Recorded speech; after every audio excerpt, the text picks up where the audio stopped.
It is the first episode of Raw of 2023. Austin Theory defends his United States Championship against Seth Rollins, and Bianca Belair defends her Raw Women's Championship against Alexa Bliss. All of this and more on Raw Reaction. Hey guys, how you all doing? The Wrestling Guy back here today, and welcome to an episode of Raw Reaction. I'm going to be filling in today for the chairman of the board. He is feeling a bit under the weather, so I've jumped on here today, guys, to give you guys Raw Reaction for this week. We're going to have a look at everything that's happened on Raw this week. It's not going to be as in-depth as the usual Raw Reactions are, but we are going to just have a quick overview of everything that's happened this week on Raw. So if you guys do go on to enjoy, hit the thumbs up button and subscribe. Turn on that notification bell so you don't miss any of our content coming out in 2023. And we would kick things off on Raw with this week with an energetic start to the show. We would kick things off with the Bloodline. Now, every time you know that the Bloodline are involved in something, you know it's going to be good. They would come out and they would start attacking members of the crew, and also the ringside area as well, start messing things up down there. Kevin Owens would come to the rescue. He would run down to the ring.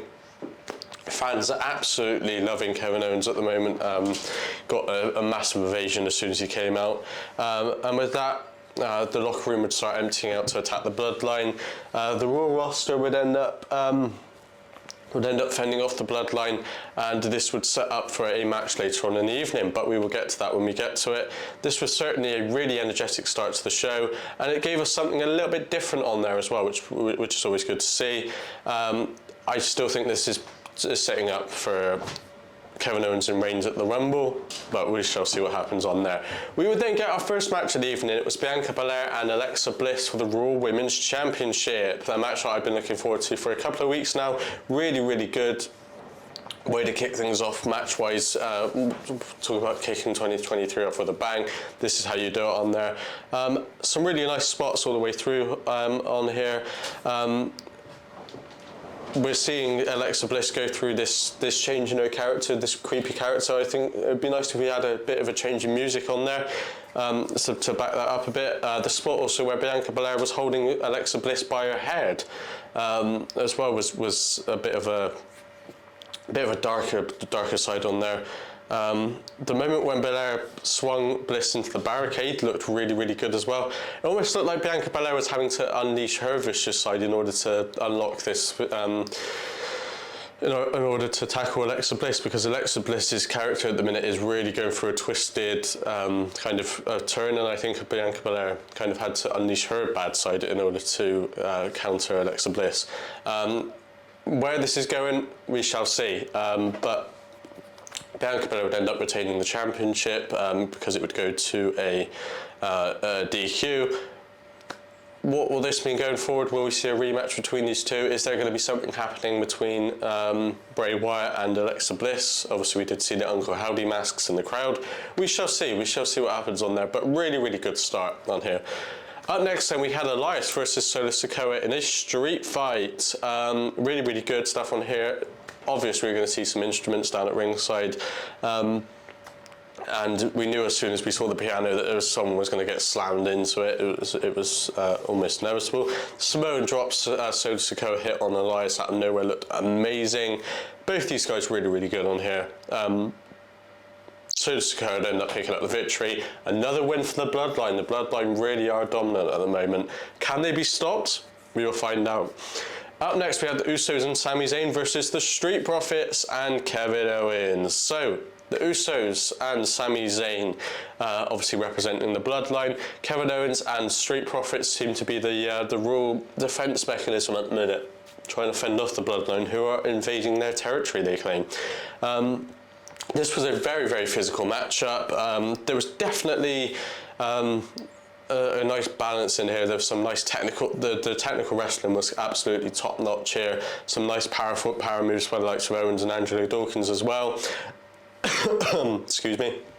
And The haluva kick that Sami Zayn delivered on Montez Ford was absolutely fantastic. Another win for the Bloodline. So the Bloodline would pick up a huge victory. The Brawling Brutes and Drew McIntyre would then turn up to take out the Bloodline and end the segment. What does this all mean? Everyone turning on the Bloodline. It seems like the whole of the WWE roster up against the Bloodline at the minute. What will this mean for them?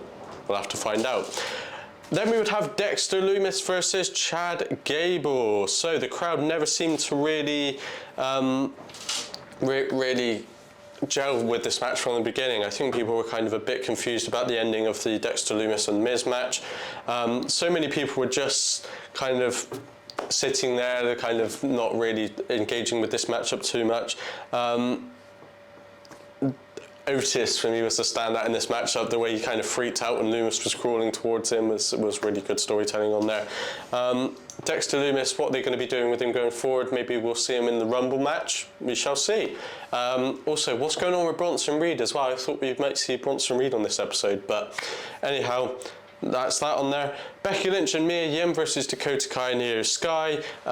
Damage Control would come out to cut a promo, but then they were interrupted by Becky Lynch. We know that Damage Control and Becky Lynch are having a bit of a rivalry at the minute. This led to Dakota Kai and Io Sky taking on Becky Lynch.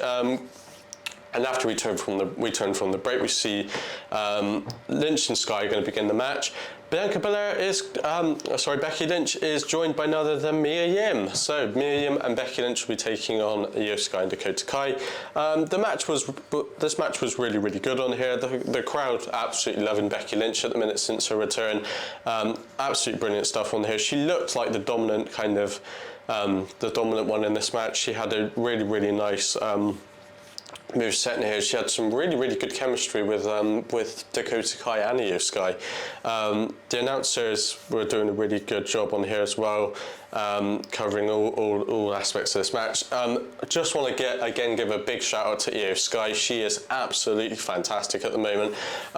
She makes really difficult moves look easy. Even something like when she did that head scissor takedown.